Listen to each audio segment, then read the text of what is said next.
대부분의 한국 사람들에게는 조급함이 있습니다.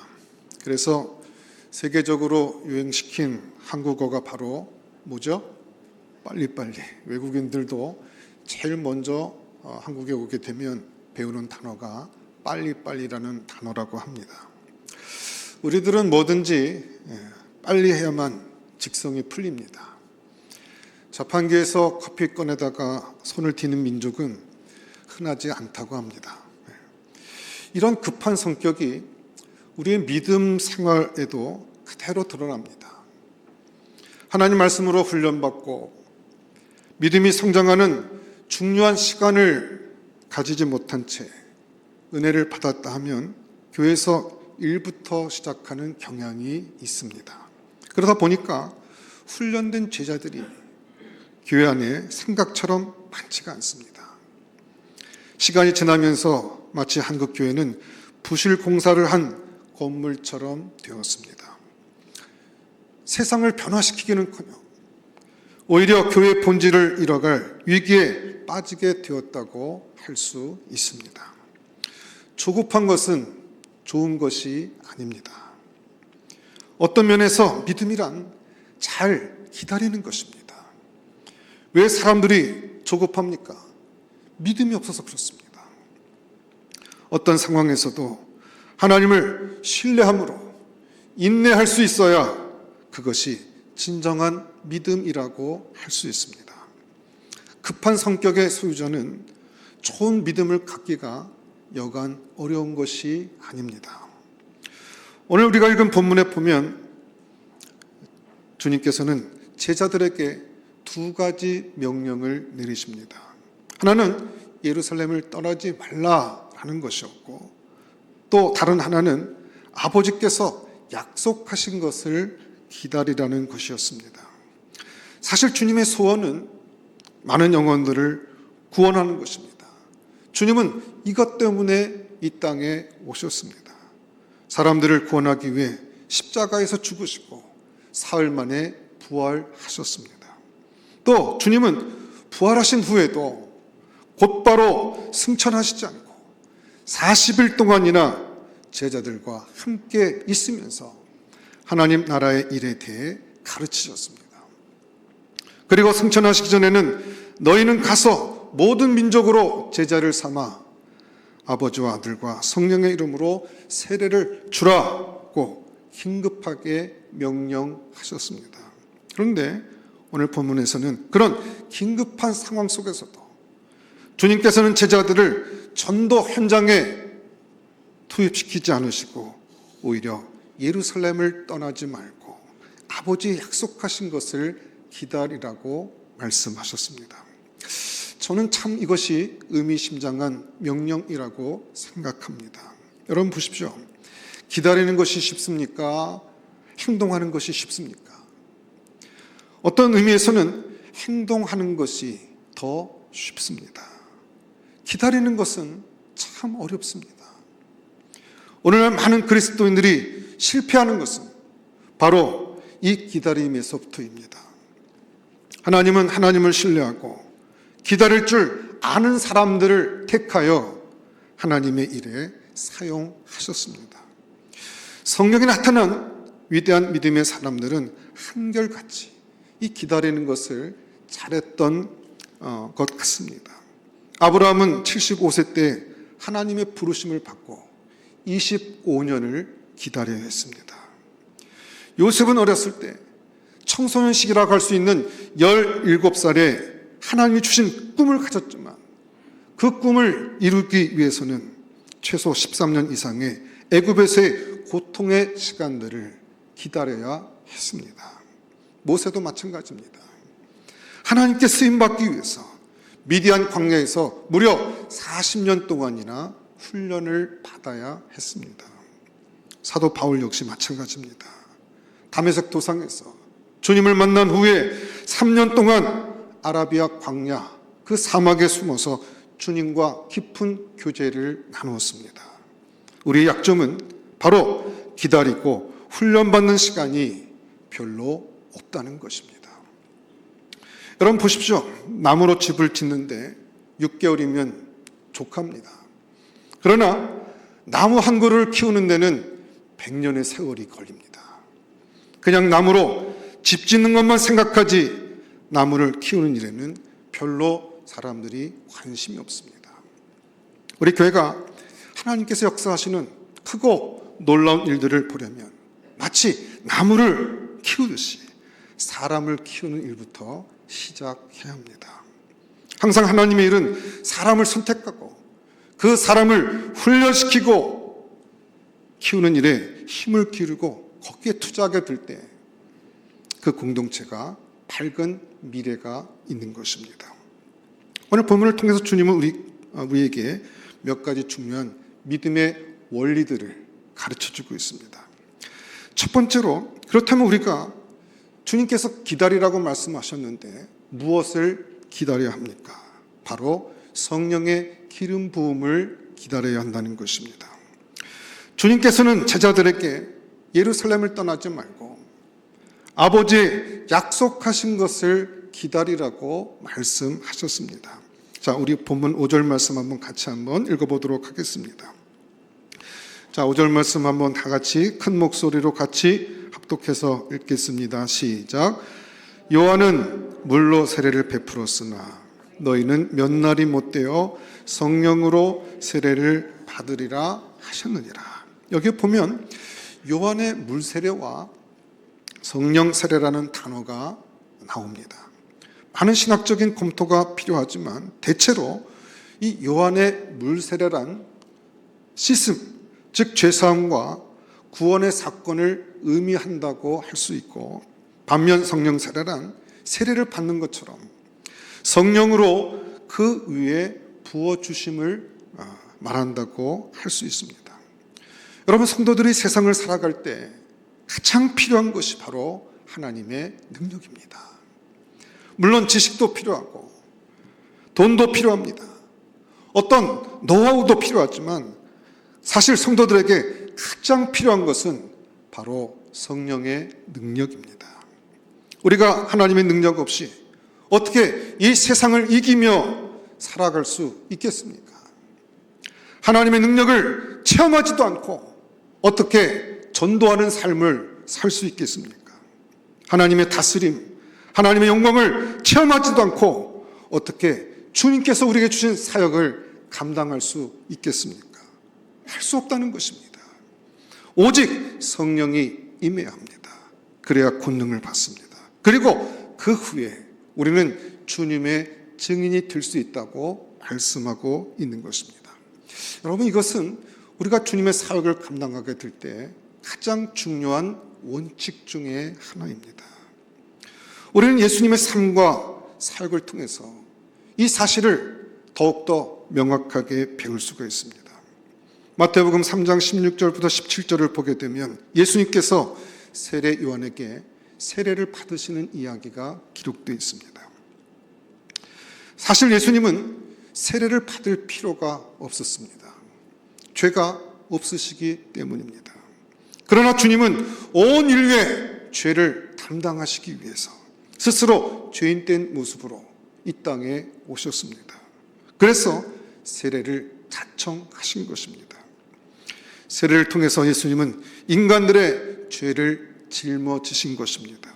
그런데 중요한 것은 예수님께서 세례를 받고 물에서 올라오시는데 아주 놀라운 일이 벌어졌습니다. 성경에 보니까 하늘이 열리고 또 성령께서 비둘기같이 임하시고 그리고 하늘에서 음성이 들려왔습니다. 이는 내 사랑하는 아들이요 내 기뻐하는 자라. 그리고 이때부터 예수님의 공생애가 시작됩니다. 사실 예수님의 이전 삶에 대한 기록이 성경에는 거의 없습니다. 12살 때 성전에 올라가서 그 율법 학자들과 말씀을 나눈 이야기 외에는 다른 사건이 기록되어 있지 않습니다. 무슨 말씀입니까? 예수님의 공적인 삶은 성령의 임하심의 사건 이후에 비로소 시작되었다는 것입니다. 성령의 세례가 중요한 것은 바로 여기에 있습니다. 예수님은 철저하게 성령의 임하심으로 그의 사역을 시작하셨다는 것입니다. 사도행전 10장 38절에 보면 하나님이 나사렛 예수에게 성령과 능력을 기름 붓듯 하셨으며 그가 두루 다니시며 선한 일을 행하시고 마귀에게 눌린 모든 사람을 고치셨으니 라고 말씀하셨습니다. 성령이 임하셨던 것은 예수님의 모든 사역의 가장 중요한 시작이었습니다. 그래서 주님은 그 어떤 사역보다 기도하는 일에 힘쓰셨습니다. 성령의 능력을 힘입고 아버지 하나님과의 교제는 예수님의 사역의 전부를 좌우했기 때문입니다. 여러분, 오늘 우리에게도 이런 체험이 필요합니다. 하늘이 열리는 체험. 그 하늘이 열려서 하나님의 음성이 우리 심령 가운데 들려지게 될 때 그 주님과의 교제, 그 주님의 음성을 듣고 그 후에 주님이 주신 그 사명을 따라 우리가 움직여야 한다는 것입니다. 오늘날 우리의 비참함은 땅에 있는 것만을 보는 것입니다. 우리의 비참함은 나 자신만을 보는 것에 있다는 것입니다. 하늘이 열리고 성령이 우리 가운데 임하시면 모든 것이 달라지게 됩니다. 성령이 임하지도 않았는데 내 힘으로 뭔가를 시작하려고 하는 것이 바로 우리 인생 가운데 실패의 원인이라는 것입니다. 이게 먼저예요. 이게 우선되게 그 주님과의 교제가 있고 성령의 임하심이 있고 그 성령의 충만함이 우리 가운데 확인되어질 때 그때 비로소 우리는 움직일 수 있어야 한다는 것입니다. 미국의 유명한 부흥운동가였던 찰스 피니 목사님은 죄인들이 회개하지 않는 것이 죄가 되는 것처럼 그리스도인들이 성령으로 충만하지 않은 것도 죄가 된다라고 말했습니다. 왜냐하면 성령 받지 못하면 그런 사람은 순종도 못하고 하나님 앞에 충성도 못하고 결국은 하나님 말씀대로 살지 못하기 때문입니다. 그러므로 크리스천들은 하나님 앞에 늘 성령 충만을 구하고 내 인생과 삶 가운데 성령께서 나를 인도하실 수 있도록 그 성령의 역사하심에 민감하게 순복하고 따라가는 것이 먼저 우선되는 삶을 우리는 살아야 한다는 것입니다. 그러므로 기름 부음 없이 세상으로 나가는 것은 위험한 일입니다. 성령의 역사가 없었다면 금방 실패하고 말 것입니다. 조금만 어려움이 닥쳐와도 절망할 것입니다. 문제가 오게 되면 그 문제를 해결할 힘이 없습니다. 주님과 시선을 마주침 없이 주님의 발 아래 무릎 꿇음 없이 빨래하고 밥하고 아이를 키운다고 하면 그것은 다 재앙인 것입니다. 교육도 공부도 자기 마음대로 되는 것 아닙니다. 주님의 발 아래 무릎 꿇고 주님의 얼굴을 보고 그의 숨소리까지 놓치지 않는 그와 같은 순수한 마음, 그런 예배의 태도, 그렇게 주님과 함께 교제하는 묵상의 시간이 우리의 삶 가운데 자리 잡지 못한 가운데 우리가 여러 가지 일을 도모하고 시작하고 일을 행하는 것은 오히려 우리 삶 가운데 얼마든지 재앙이 될 수 있다는 것입니다. 그래서 우리 성도들의 가장 시급하고 가장 중요한 기도는 바로 성령의 기름 부으심이고 성령 충만을 구하고 그 성령께서 내 삶을 인도하실 수 있도록 내 삶을 그렇게 위탁하는 그와 같은 믿음의 자세가 우리 가운데 필요하다는 것입니다. 여러분, 무슨 일을 시작하게 될 때 하늘이 열리고 또 그 하늘 가운데 주님의 음성이 들려서 이는 내 사랑하는 아들이요 나를 기쁘게 하는 자라는 그와 같은 확신의 소리가, 그 음성이 예수님께 들렸던 것처럼 오늘 저와 여러분 인생 가운데도 그와 같은 성령의 기름 부으심이 필요하다는 것입니다. 두 번째, 우리는 이와 같은 성령의 기름 부으심이 필요한 이유를 알아야 됩니다. 왜 우리에게 성령의 기름 부으심이 그토록 중요합니까? 그것은 분명합니다. 성령이 임할 때 성도들이 능력 있는 삶을 살 수 있기 때문입니다. 자, 우리 본문 말씀 8절 말씀 한번 같이 한번 읽어보겠습니다. 이따가 한번 읽어볼 텐데 여러분 마음 가운데 새기고 외우셔야 됩니다. 8절 우리 같이 읽겠습니다. 시작. 오직 성령이 너에게 임하시면 너희가 권능을 받고 예루살렘과 온 유다와 사마리아 땅 끝까지 이르러 내 증인이 되리라. 자, 여기 보시게 되면 성령이 너희 가운데 임하게 될 때 너희가 권능을 받고 라고 말씀하고 있습니다. 여러분, 사도행전에서는 성령 충만과 이 권능이라는 말이 늘 연결되어 있습니다. 주의 제자들이 성령이 충만할 때 권능을 받았습니다. 예수의 증인이 돼서 관원들과 장로들 앞에 서서 담대하게 예수 그리스도를 선포하게 되었습니다. 핍박이 일어나도 두려워하지 않았습니다. 성령의 권능으로 병든 자가 고침을 받았고 기적이 일어나기 시작했습니다. 스데반이 순교할 때 그가 순교할 수 있었던 힘이 무엇이었습니까? 바로 성령 충만이었습니다. 성령 충만은 우리 성도들로 하여금 능력 있는 삶을 살게 합니다. 근데 여기 권능이라는 말은 권위라는 말과 통합니다. 성령이 임하시면 영적인 권위, 카리스마가 주어진다는 것입니다. 하나님은 사람들에게 사역을 맡기시고 그 사역을 감당할 수 있는 영적인 권위를 함께 주십니다. 이것이 임명의 권위입니다. 이런 임명의 권위는 제사장, 목회자들에게 있습니다. 목사로 부르심을 받을 때 하나님께서는 영적인 권위를 주십니다. 양떼를 돌보라고 주님께서 주시는 것입니다. 그러나 이 영적인 권위는 단순히 목회자들에게만 있는 것이 아닙니다. 평신도들에게도 얼마든지 이와 같은 영적인 권위가 주어집니다.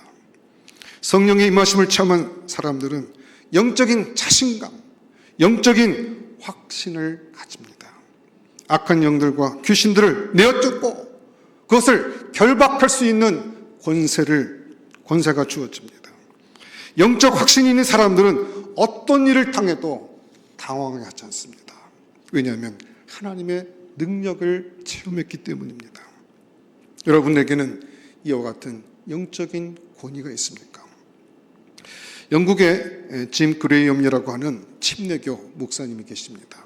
이분은 우리가 또 많이 들어봤을 그 윌리엄 바클레이라고 하는 아주 유명한 목사님이 계셨는데 그 목사님 밑에서 공부하신 분인데 지성적인 목회를 하는 분으로 좀 유명했습니다. 그런데 어느 날 이분이 시골에서 온 젊은 목사 한 사람을 우연히 만나게 되었는데 자기보다 나이도 훨씬 어리고 실력도 없고 부족한 것 같은데 근데 이상하게 그 사람에게는 다른 사람과 다른 순수한 어떤 평화, 기쁨이 있는 것을 발견했습니다. 근데 그 이유를 차마 물어볼 수는 없고 혼자서 저 사람에게 있는 저 설명할 수 없는 저 미소는 무엇일까? 저 마음 가운데 흐르고 있는 저 평화는 무엇일까라고 생각을 했다고 합니다. 어느 날 서재에서 설교 준비를 하는데 또 그 생각이 나서 설교 준비가 잘 안 되는 거예요.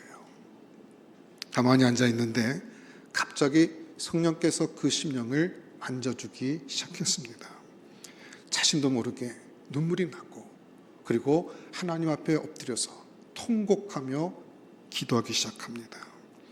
일이 어떻게 보면 아무것도 아닌 사건 같이 보입니다.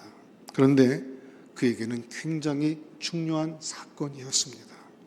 혼자서 내적인 고민을 하다가 성령님의 임하심을 그가 경험한 것입니다.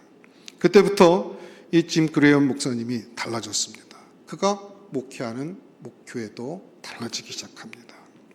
영국에서 정말 지성인을 목회했던 그런 스타일이 이와 같이 성령의 권능으로 목회하는 그런 스타일로 바뀌었다는 것입니다. 우리가 주님 앞에 나가서 성령께서 우리의 마음을 만져주시고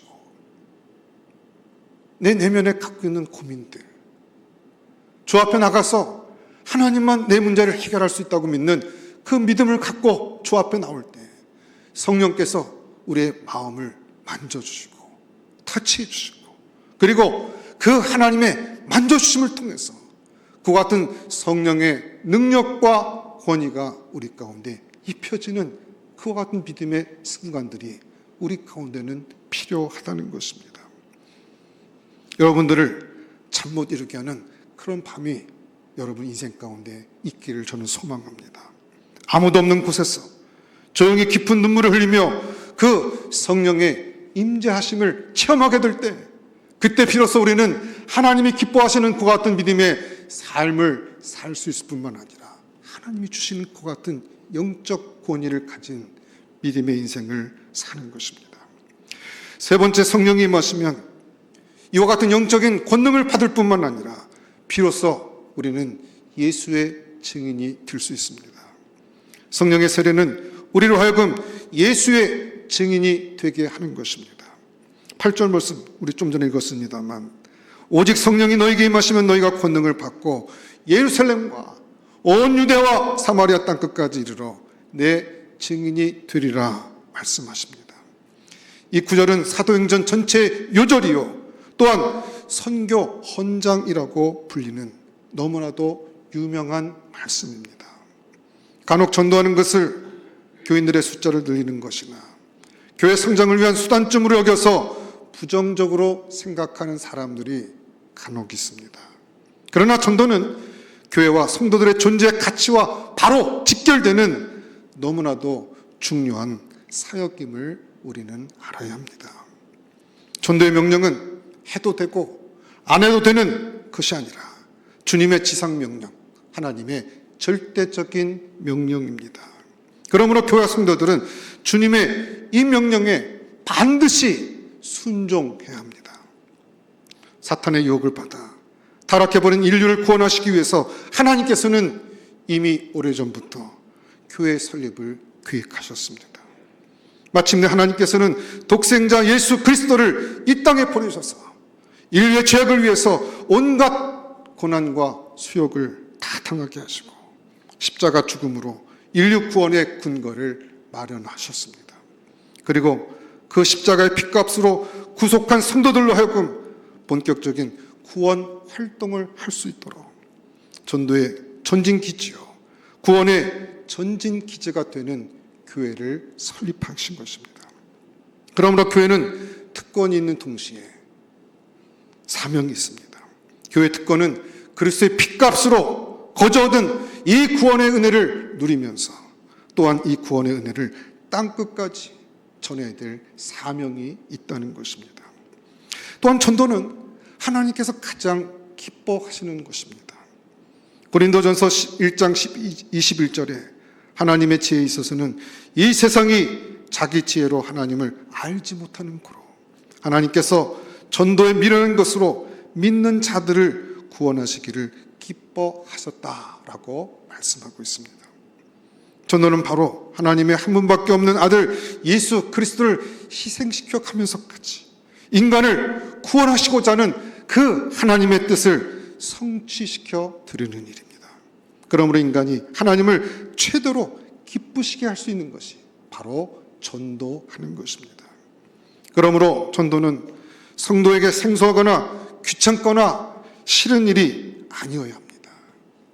이것은 산 위의 물이 바다로 또 자연스럽게 흘러내려가는 것 같이 지극히 자연스럽게 그리스도의 생활 중에서 나타나야 될 주님이 우리 주신 사명이라는 것입니다.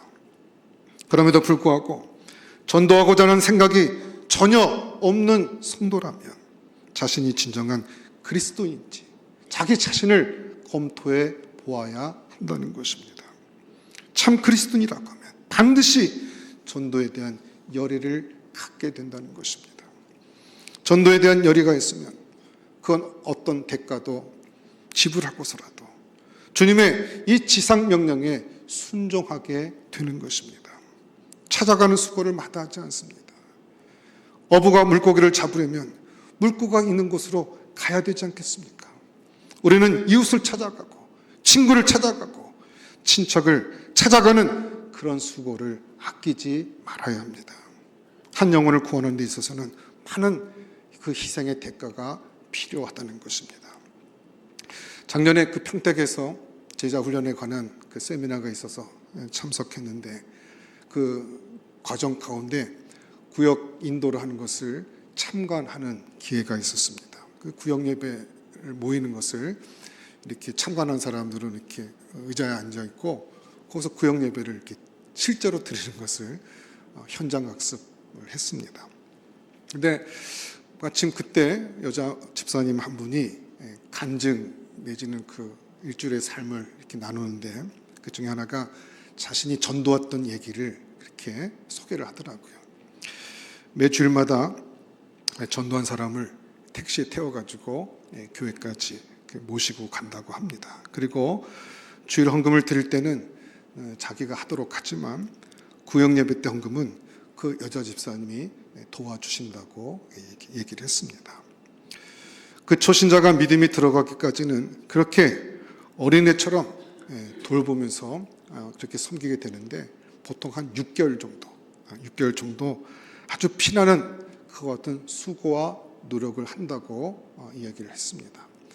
그리고 1년에 평균 어느 정도 그 전도하고 인도하는가 하면 한 30명에서 35명 정도를 매 해마다 평균적으로 그렇게 전도하고 인도해서 교회 정착시키는 일을 그렇게 매 해마다 감당하고 있다고 그 소개를 했습니다. 그 남편이 예수 믿으면 좀 곱게 믿지 이렇게 별 열성을 이렇게 다 한다고 이렇게 핍박을 하지만 그것도 사탄의 시험이라고 생각하고 자신이 그걸 잘 극복하고 또 심지어는 애하고 같이 이렇게 길을 가서 걸어가면서 전도를 하게 되면 이단인 줄 알고 사람들이 그렇게 경계를 한다는 거예요. 기성교인 중에 그렇게 전도하는 사람을 못 봐서 그런지 모르지만 그런 이야기를 들으면서도 그렇게 복음 증거를 힘쓰고 있다고 얘기를 들은 적이 있습니다. 여러분, 우리가 전도하는 거 대가를 지불하고 그리고 하나님께서 가장 기뻐하신다는 그 같은 확신 가운데 서게 되면 그리고 그 확신 가운데 그 같은 희생을 감수하고라도 하나님의 복음이 증거되는 그 일에 그렇게 헌신하며 살아가는 거 하나님께서 그 인생을 너무나 기쁘게 받으신다는 것입니다. 2차 세계대전 당시 그 히틀러 정권에 항거하여 8년 동안 옥고를 치렀던 마르틴 미네르 목사님이라는 분이 계십니다. 그 히틀러를 대항해서 투쟁을 하다가 8년 동안 옥에 갇혔었는데 이분이 옥고를 다 치른 후에 전쟁 백서를 발표했는데 그 책 가운데 이런 간증이 나옵니다. 전쟁이 끝날 무렵 어느 날 이 미네르 목사님은 7번이나 똑같은 꿈을 꾸게 되었습니다. 그 꿈 내용은 수많은 사람들이 한 줄로 서서 하나님의 심판대 앞에서 심판을 받고 있는데 사람들은 모두 뒤를 돌아보는 법 없이 자신의 죄를 하나님께 고백하는 것이었습니다. 그리고 용서를 구하고 있었습니다. 이 목사님도 꿈에서 그 대열 뒤편에 서 있었습니다. 그런데 앞에 서 있던 한 사람이 이상하게도 하나님 앞에서 자기의 죄를 고백하지도 않고 회개도 하지 않으면서 자꾸만 뒤를 돌아보며 변명만 하고 있는 것이었습니다. 그래서 도대체 이 사람이 누군가 싶어가지고 자세히 살펴봤더니 그는 다른 사람이 아니라 바로 히틀러였습니다. 그 순간 하나님께서는 미네르 목사님에게 이렇게 말씀하셨습니다. 히틀러가 이렇게 된 것은 바로 네 책임이다. 이 말씀에 그는 너무나도 놀랐습니다. 그때 다시 하나님께서 말씀하시기를 네가 8년 동안 히틀러 정권에 대해서 항거만 했지 한 번이라도 그에게 전도했더냐. 내가 히틀러에게 전도했다면 그가 이렇게 무서운 폭군이 돼서 전쟁을 일으키지 않았을 것이 아니냐. 전쟁을 일으킨 죄값이 바로 내가 전도하지 않은 데 있느니라 라고 지적하셨다는 것입니다. 이 같은 꿈을 꾸고 나서 미네르 목사님은 가슴을 치고 통곡하면서 이 전쟁의 책임이 바로 나에게 있다고 고백하며 회개의 눈물로 그 훌륭한 전쟁 백서를 써냈던 것입니다. 여러분, 기독교 역사는 전도의 역사입니다. 전도는 성도의 가장 중요한 의무이면서 특권입니다. 따라서 이 명령을 순종할 때 엄청난 상급과 보상을 받게 되는 것입니다. 여러분, 어떤 사람이 전도할 수 있습니까? 첫 번째는 구원의 감격이 있는 사람입니다. 구원의 기쁨과 구원의 은혜와 구원의 감격을 아는 사람들이 전도할 수 있습니다. 하나님께서 내게 베푸신 이 은혜가 얼마나 소중하고 놀랍고 능력 있는가를 체험한 믿음의 사람들이 전도할 수 있습니다. 두 번째, 올바른 신앙이 있는 사람입니다. 특별히 지옥에 대한 신학이 정확한 사람이어야 합니다. 인간이 아무리 부인한다 할지라도 여러분, 지옥은 틀림없이 있습니다. 오늘 이 시간에도 수만 명의 사람들이 지옥을 향해서 가고 있습니다. 셋째는 영혼을 사랑하는 사람입니다. 한 생명이 얼마나 소중한 것인지, 한 영혼이 얼마나 귀한 것인 것을 깨달은 사람들이 전도할 수 있습니다. 이들은 자기 영혼의 귀함과 함께 다른 영혼들이 천하보다 귀하다는 사실을 깨닫게 될 때 그 깨달음을 근거로 전도할 수 있다는 것입니다. 사람들의 영혼에 대해서는 관심이 없고 돈이나 자동차나 옷에 대한 관심만 있다면 그 사람을 어찌 참된 그리스도인이라고 할 수가 있겠습니까? 여러분의 주된 관심은 무엇입니까? 예수 믿는 사람에게 최고의 관심은 영혼과 그 영혼 구원에 있는 것입니다. 여러분들은 오늘 무엇에 여러분 최고의 관심을 두고 있습니까? 만약에 인간의 영혼에 대해서 관심이 없다면 우리는 아직도 하나님이 원하시는 사람이 되어 있는 것은 아닌 것입니다. 하나님 나라를 위해서, 하나님 나라 확장을 위해서 저와 여러분이 부르심을 받았다는 사실을 한순간도 잊어서는 안 되는 것입니다. 우리 베들의 성도들이 올 한 해 동안에 특별히 우리가 표로 잡고 있는 것처럼 하나님을 전심으로 사랑하고 이웃을 내 몸과 같이 사랑하는 그 사랑을 가지고 땅끝까지 이르러 주의 복음을 증거하는 그 주님의 피묻은 그 하나님의 복음의 메시지가 저와 여러분 심령 가운데 도전이 되고 사명이 되어서 이 한 해를 사랑으로 땅끝까지 이르러 그 복음을 증거하는 자로 주 앞에 설 수 있고, 그래서 주 앞에 서게 될 때 잘했다 칭찬받는 자로 주 앞에 믿음으로 설 수 있는 우리 베들의 전가족이 될 수 있기를 주의 이름으로 축원합니다. 기도하겠습니다. 하나님 감사합니다. 주의 사랑으로 땅끝까지 이르러 복음을 증거하는 자로 저들을 불러주셨사오니 이제 믿음으로 반응하고 화답하며 사명대로 살아갈 수 있는 믿음의 가족들 될 수 있도록 은혜 허락하여 주시옵소서. 다시 한번 2026년 한 해를 주님이 주시는 이 뜨거운 사랑을 근거로 해서 땅끝까지 이르러 주의 복음을 증거하는 자로 주 앞에 그와 같은 헌신된 삶을 살아가는 믿음의 종들이 다 될 수 있도록 은혜 허락하여 주시옵소서. 모든 것 감사하옵고 예수님 이름으로 기도드렸사옵나이다. 아멘.